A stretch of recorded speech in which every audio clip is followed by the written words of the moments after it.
Hello lords and ladies, welcome back to Cartoon Hangout, your place for all things cartoon. I'm incredibly excited to start my reviews for Ben 10 Season 2. I hope you feel the same. Before we begin, I'd like to announce that Ben 10 reviews will be scaling back from twice a week to merely once a week every Tuesday. Now that I've got my day job back, I'll probably be very busy for the foreseeable future, and there's no way I can do as many reviews per week as I've done these past 2 months. I hope you understand. Now let's get to the episode. The season premiere episode Truth is very true to its name by starting us off with a flashback to what is clearly Grandpa Max's days as a plumber and his last encounter with Vilgax, who is surprisingly skinnier and not as threatening as his buff boy appearance in Season 1. After slight teases and winks throughout the first season, this was probably one of a couple ways this season could have started out, and I'm glad. We're not given a huge amount of details, but we do finally hear about the plumbers and who they were, as they are defunct as of this show. The very concept of the plumber, as presented this early into the series, gives me an X-Files vibe, really. Especially the soundtrack for this episode. I'm hoping to see more of the plumbers in Season 2, but I get the feeling we won't, or at least not as much as this episode. I could talk at length about how the plumbers are depicted differently in the sequels, but I feel like that's spoiler territory for now, so let's move on. As soon as the flashbacks in this episode were finished, I had a feeling that not only would Max's partner come back, but he would also be the bad guy. Did it happen? Yes, because it happens all the time in shows like these. Partner returns and is hiding a secret. That secret is, he's in it for the money now, or is working for the big villain. Something around those lines, usually. And I can't even really claim this show does anything with it. He shows up, you can tell something weird is going on, and then you know for a fact something's going on, and the double cross. And don't worry, I'll be sure to tell Ben how your last words to me were how you wanted him to follow in your footsteps as my partner. All very textbook. At the same time, I didn't find it insulting or too boring. It just wasn't anything new or groundbreaking. Maybe a tad bit annoying? But I did like seeing Max's interactions with his old partner and how determined he was to keep Ben's powers a secret, which also clues you into the fact that Max's partner probably wasn't on the up and up. Either way, it was still a solid good episode, if not the best start. Hopefully the remainder of Season 2 is great and more fulfilling. Now it's your turn to tell me what you thought of this episode. Let me know down below. Thanks for watching. Take care.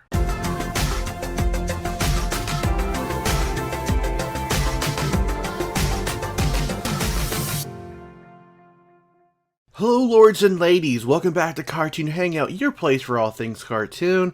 In episode 2 of Season 2, The Big Tick, things finally go back to what Ben and family can consider normal. In the previous episode, Ben and Gwen were still sort of coming to terms with the secrets their grandpa Max had been keeping from them. They even had to come face to face with his past at one point.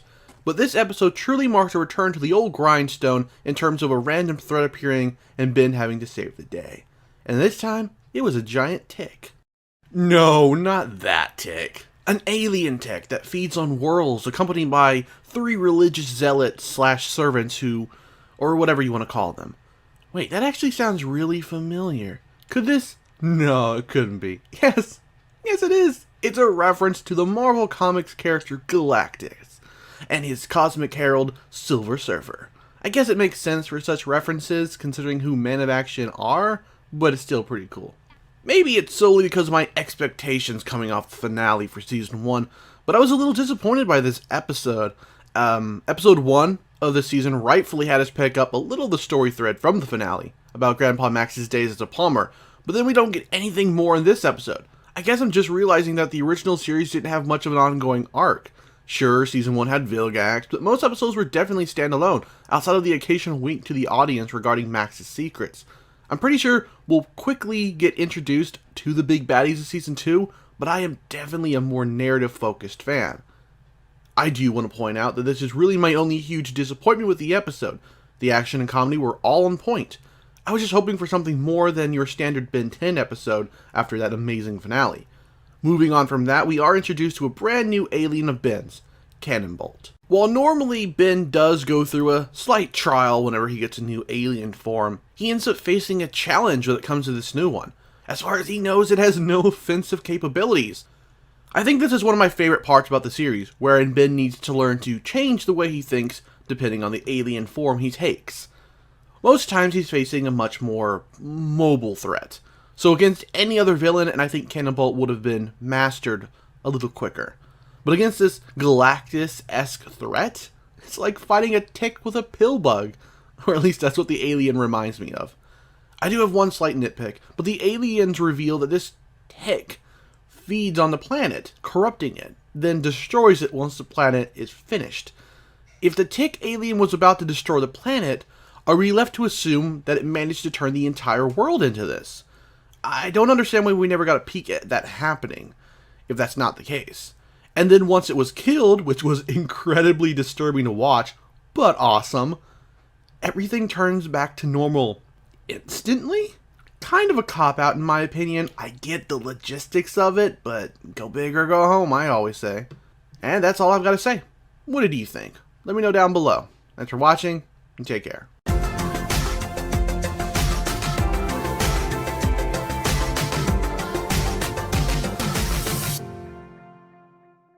Hello, lords and ladies. Welcome back to Cartoon Hangout, your place for all things cartoon. It's about that time again for a new Ben 10 review, and this week I'm covering Season 2, Episode 3, Framed. In it we get the return of Ben's nemesis, Kevin. He's got it out even more so for our pint-sized hero, even going so far as to frame him for crimes he didn't commit. It's the standard framed hero storyline that you've no doubt seen in a billion stories these days. Agents of S.H.I.E.L.D's done it, so has Arrow, and even the Avengers. While a bit tired, it's almost expected if you're dealing with superheroes. Heck, even Supernatural can't escape from it. And that's why I don't like this particular episode. To avoid using the overused C word, I'll just say such storylines make me wince, because the audience always know more than the characters hunting the heroes, and it can get frustrating if dragged on too long. It's a personal preference of mine. However, that doesn't make this episode any less of a solid one. Sure, yes, it skims the surface with this trope, but it doesn't do any worse than any other show does. Plus, it helps that the writers for this episode very quickly establish that Gwen and Max find out it's Kevin and not Ben early into the episode. So we're saved an entire episode of those two being out of character and thinking Ben could do any of this. That's actually my one nitpick that isn't just a personal preference. That Gwen could actually think Ben would be so irresponsible he would attack innocent cops and civilians. It's a big misstep by the writers, and it's incredibly illogical. But again, doesn't take up more than 7 minutes, so that's good. The return of Kevin is, of course, great to see. He's now more on the road to being one of the big bads of the series more than ever, especially with his final transformation into the amalgamation freak we know he becomes. And while a bit sudden, it's interesting to note that he loses the ability to control his powers after Ben tells him he's worthless. As I no doubt noticed somewhat in his first appearance, Kevin is the anti-Ben in ways later attempts at anti-Ben haven't been able to achieve. He's not some alternate Ben from an evil universe or some experiment. He's what would have happened to Ben without his family there. A true testament to how the right upbringing can change everything about a character. An idea being explored on The Flash, as we speak. My point is that Kevin grew up in a bad environment and was never loved by anyone. So to hear Ben, his former friend and current foe, claim that Kevin isn't worth his time and never was, clearly sent him over the edge or had a profound mental effect on him. It's not spelled out or even called attention to, but to me it was a very subtle and powerful moment between two former friends. Other than that, I say it also warmed up to this Steel character that was introduced. If he'd stuck with being a giant a-hole who was hunting Ben, I'd like him less, and that would be a little boring for Season 2. As an ally, I think that would be a great story to show. Unfortunately, I'm aware he never reappears in this series until Ben 10 Omniverse, and that's a shame. The concept of a tactical team hunting aliens but somewhat siding with Ben would make for some cool adventures. But alas, it wasn't meant to be and was dropped by the show's writers. In conclusion, it's another solid Season 2 episode. It didn't have my most favorite premises, but damn if it didn't tell a fun story regardless. What about you, though? Any thoughts on Framed? If so, leave them down below. I'd love to hear from you. Make sure to subscribe to Cartoon Hangout for more cartoon reviews. Thanks for watching. Take care.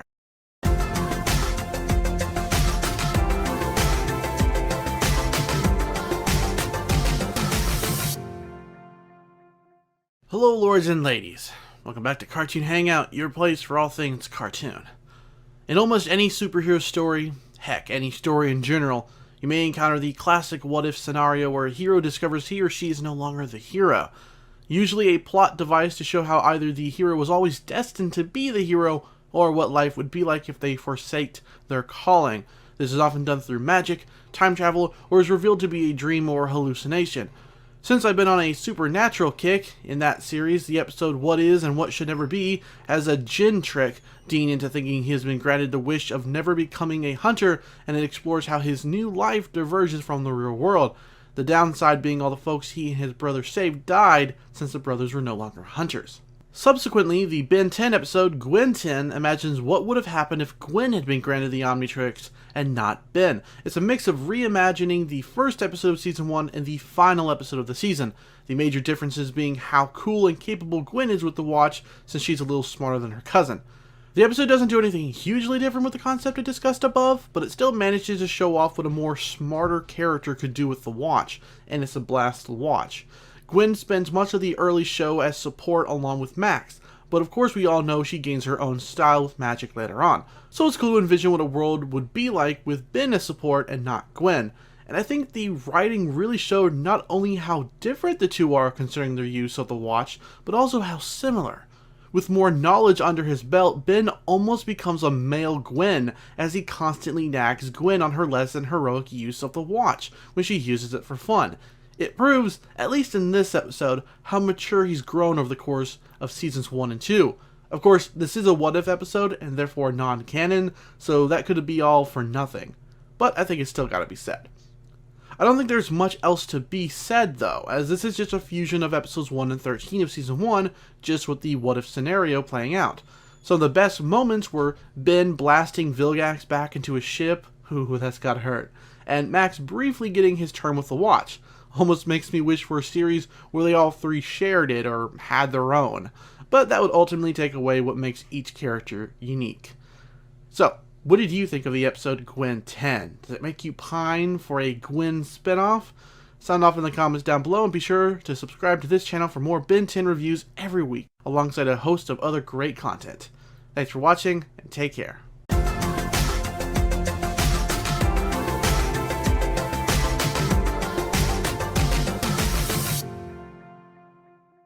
Hello lords and ladies, welcome back to Cartoon Hangout, your place for all things cartoon. What do you get when you mix a fierce rivalry between two former friends and gladiatorial space combat? You get an intense and amazing episode called Grudge Match, the 5th episode of Season 2 of Ben 10. The episode opens with Ben and Kevin going at each other, before it shifts to them being abducted, X-Files style, to a gladiatorial spaceship where a robot controls the entire thing. It only gets more interesting as the two prove themselves so intriguing that they're paired together via an energy cable that, if one of them dies, the other will as well. It's another twist on the two characters' feud that helps keep the interactions between them fresh. They're not just fighting each other for the upteenth time, they're forced to work together if they ever want to see Earth again. But of course there's plenty of animosity along the way. I dig this approach to the episode, even if the concept isn't exactly breaking new ground. For the time though, and for the show, it's fairly entertaining. Ben also helped Kevin make up for some of his shortcomings. Helpful for when you're facing down death with your foe, not so much when you realize you've just taught him how to take you out once you're back on Earth. An interesting dynamic and plot point of the episode. I'm curious to see if Kevin retains these lessons in later appearances, or if it'll go unaddressed. The actual villain of the episode is a highlight, as he's not your typical warlord seeking entertainment like, say, DC Comics' Mongol. Actually, I'm not sure what his whole deal was, but he was a very compelling foe for Ben and Kevin to face off against. Plus, him being a creepy robot kinda helped. Not sure there's much else to say. The episode entertains, as it's meant to, keeps the Ben-Kevin dynamic fresh, with Ben teaching him to hone his powers, and gives us plenty of action greatness with aliens beating the crap out of other aliens and robots. If there's a weakness to this episode, it's just that it doesn't do anything too new. But that's not a big deal as long as it ends up being fun, right? But what did you think of the episode? Share down below, and if you're interested in watching alongside me, consider checking for Season 2 on Amazon or maybe even Netflix. And be sure to subscribe for more cartoon content. Thanks for watching, and take care.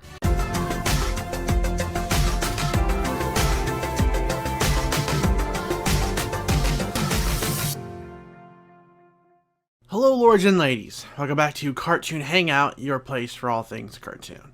With episode 6, the Galactic Enforcers, we get the revengeful return of a previous foe, 66, and his new companion, Volcanus. If you're a fan of superheroes, you may enjoy this episode for the introduction of the Justice League-esque team of Galactic Enforcers. They've got a Superman type in Ultimos, a Wonder Woman type with Teeny, and I think Synaptek may be the Martian Manhunter of the group. That being said, I'd also say the group are more your stereotypical group of superheroes as opposed to an accurate representation of any group since, I don't know, the 50s. They're fun characters, but their first appearance doesn't do them that much justice. It's Ben's interactions with them that really propel the fun and energy forward.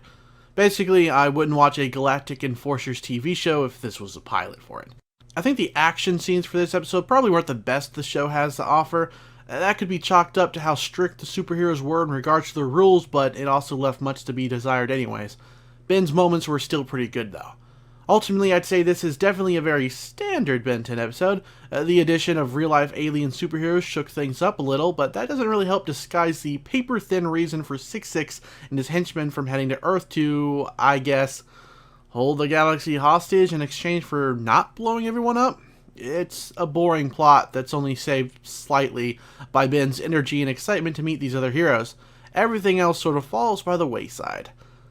But what are your thoughts on the episode? Maybe you found it more to your liking. Share them down below, and if you'd like to watch Ben 10, you can buy it pretty cheap on Amazon. Be sure to subscribe for more cartoon content, and check out my merch store at Patreon if you'd like to support my channel. Thanks for watching, and take care. It's Cartoon Hangout, whoa, with Archaic King as your host. It's time to review some great cartoons, from Craig of the Creek to Scooby-Doo. Hello, lords and ladies, welcome back to Cartoon Hangout, your place for all things cartoon. Hello, lords and ladies. Welcome back to Cartoon Hangout, your place for all things cartoon. This week's episode, Camp Fear, hits my bias for all things creepy just right. In what I assume to be a throwback to older horror movies, Ben and his family get trapped at a camp filled with mushroom monsters. There's even a soothing voiced mushroom brain below the surface controlling everything. What more could you ask for? Well, a brand new alien for Ben to combat this fungus called Wildvine, that's what. Up until this episode, I had completely forgotten this alien existed. Maybe in trying to scrub my brain of all things Ben 10 2016, I also managed to get a little scrap of OG Wildvine in there. Either way, it makes perfect sense for this plant alien to make an appearance just as Ben is battling another, well, plant. And it even allows him to communicate with the fungus, so that's a nice addition too. Really, this whole episode was a lot of fun, watching the kids and Ben scramble to survive this fungus invasion and managing to bring Ben and Gwen closer together. You know there's a lesson or moral inbound when the episode starts with the cousins arguing and then introduce twins later who magically get along. It's a little on the nose, especially when those two twins, Andy and Mandy, begin to not get along so well later in the episode. But what's an action cartoon without characters learning something in between the hectic battles? I enjoy this episode so much, thanks to that ever-present, near-claustrophobic, fearful tone that permeated it. The writers definitely captured the feel of a horror movie without getting all gruesome like the horror flicks of these days. Makes me yearn for a Ben 10 horror spinoff, or just another horror cartoon in general. Anyway, my point is, if you've got time to kill and want some subdued chills, then check out Camp Fear. Turn off the lights, grab some popcorn, and just relax for half an hour. You'll enjoy it, I promise. But if you've already caught this episode, which I suspect many have, share your thoughts on it down below. To watch Ben 10 yourself, I'd suggest Amazon or maybe buying the episodes off YouTube. Be sure to subscribe for more cartoon content weekly, and check out my merch store and Patreon if you'd like to support what I do on this channel. Thanks for watching, and take care.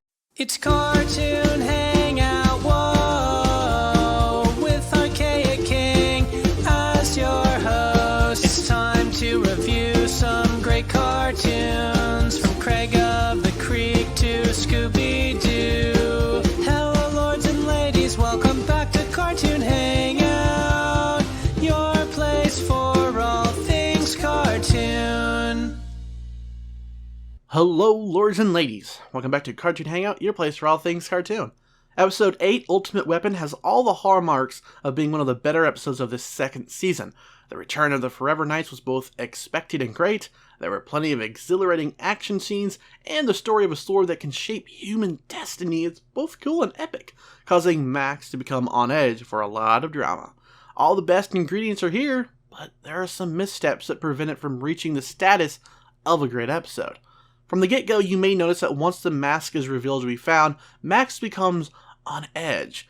This isn't really a bad thing, and it provides for some great scenes with his grandkids. We get to see Max at his worst, really, but there comes a point when it gets too uncharacteristic of him. When he's more worried over losing the mask than Ben, you know the writers have screwed up. And if you're thinking they recognize and address this in the show, no, they don't. Max apologizes, but nothing is said about how horrible he got. I kept thinking it was the mask's powers, but nope, just Max being a dick. Better not tell their parents. Fortunately, the rest of the episode sorta helps alleviate this, as it happens to be very exciting and fun. The return of the Forever Knights was a welcome sight, given they're supposed to be the big bad of this season like Vilgax was before them, but I don't recall them popping up before this episode. It seems like a mistake to only just now bring in these characters. I suppose it helps that they were introduced back in Season 1, but still I would have preferred some sign they were up to no good prior to this episode. Either way, Ultimate Weapon is still a basically good episode. But what do you think? Let me know down below. While you're still here, check out my merch store on Patreon if you'd like to support my channel. Thanks for watching. Take care. It's Cartoon Hangout, whoa, with Archaic King as your host. It's time to review some great cartoons, from Craig of the Creek to Scooby-Doo. Hello, lords and ladies, welcome back to Cartoon Hangout, your place for all things cartoon. Hello, lords and ladies. Welcome back to Cartoon Hangout, your place for all things cartoon. Tough Luck features a return of Lucky Girl, and it's a big improvement over her initial debut back in Season 1. There's still signs of Gwen's arrogance when she's Lucky Girl, continually proving she and Ben are more alike than she thinks, but it's wonderfully balanced out with her concerns over not being useful or not being a hero. Ben does his best to let his cousin know that there's more than one way to do good in the world, a line that incentivizes her more than once in this episode. It also lets us see Ben's maturity, which we don't always see in these episodes. Of course, you have to take his assurance with a grain of sand, considering he's happy to have backup since he's been overworked this summer. As with the other episode featuring Gwen as a magical hero, this episode features the return of Hex. I have no idea how they kept him in regular prison, given he's still got enough magic to float, but Tough Luck also partially has the same problem his debut episode did.